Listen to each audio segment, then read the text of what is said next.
झालं भैरीबॉल तुझ्या जणाशी त्या ठिकाणी जेव्हा ज्या सत्तेवरती आपला तो गावशिव राखलास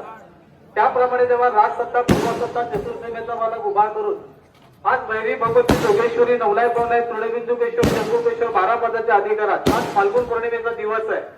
आणि तुझ्या जणाशी आई जोगेश्वरीच्या शिमगा उत्सवासाठी आज तू त्या ठिकाणी जेव्हा पालखीमध्ये विराजमान झालाय सवारलाय त्या पद्धतीप्रमाणे आज तुझ्या जणाशी तुझ्या गाठीभेटीसाठी येणाऱ्या ज्या टेंडातल्या भैरी जोगेश्वरी सणागिरा दाखीगिरा नवलापणे मसोबाची गाठभेट होऊन आज त्या ठिकाणी जेव्हा सोबत तुझ्या जणाशी तुझ्या हा तृणबिंदुकेश्वर 12 पदाच्या पंचस्थानाचं आणि तुझ्या त्रिभुवनेचं आणि तुझ्या राजसत्ता पूर्वसत्ता चतुर्सीमेचं मानकरी गावकरी ट्रस्टी गृहमंडळी या संपूर्ण त्या ठिकाणी बारावाडा आज या बारावाड्याच्या उपस्थितीमध्ये आज तू पालखीमध्ये विराजमान त्या ठिकाणी जेव्हा झालेला सवरलेला आहे आणि इथून आता जो काय खालचाळी मार्गे त्या ठिकाणी तुझ्या मंदिरातल्या खालचाळी मार्गे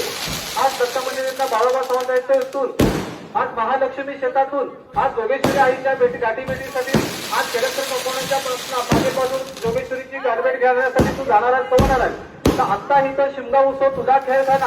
आज तुझ्या समस्ये त्या ठिकाणी फाल्गुन पौर्णिमेपासून रंगपंचमी पर्यंत चालणार आहे या खेळखानामध्ये आज सुद्धा रत्नागिरीतले संपूर्ण मानकरी ट्रस्टी गृहमंडळी आणि बारावाडा त्या ठिकाणी संपूर्ण मुलाबाळ बाळगोपाळ त्या ठिकाणी सामील आहेत तर त्यांच्या हातचा कळता चुकला वागला क्षमा करून आज तुझ्या खेळखानामध्ये कोण काय त्या ठिकाणी जेव्हा सोबत तुझ्या जणाची वाईट बुद्धी असेल कोणाची वाईट नजर असेल आज कुठे काय त्या ठिकाणी वादीवादीपणा म्हणा कोण काय त्या ठिकाणी जेव्हा हलवाला करेल सोडेल तर त्याचा पुरावा तू भैरीबॉल त्या ठिकाणी जेव्हा तू शासन त्याला त्या ठिकाणी केलं पाहिजे सोडलं पाहिजे आणि तुझा शिमगा उत्सव जो आहे तो शिमगा उत्सव गोडी गुलाबाने आनंदाने रूढी परंपरेप्रमाणे ज्या पद्धतीप्रमाणे त्या ठिकाणी पूर्वापार चालू केला त्या पद्धतीप्रमाणे तू त्या ठिकाणी परिपूर्ण करून घेतला पाहिजे आणि इथून आता तू जोगेश्वरीच्या भेटीसाठी जातोय तर तिथं आपल्या त्या ठिकाणी जेव्हा ती गाठभेट आपली सुरुवात करतात सोबत आणि बारावाड्याची संपूर्ण चतुर्सीमा राजसत्ता पूर्वसत्ता चतुर्सीमा ही तुझ्या जनाशी आलेली आहे आणि आता इथून त्या ठिकाणी जेव्हा सोबत तुझ्या जनाशी उठून शिमगा उत्सवाला सुरुवात होते तर तुझा आशीर्वाद संपूर्ण बारावाड्याच्या पाठीशी ठेव आणि अखंड रखवाली झाली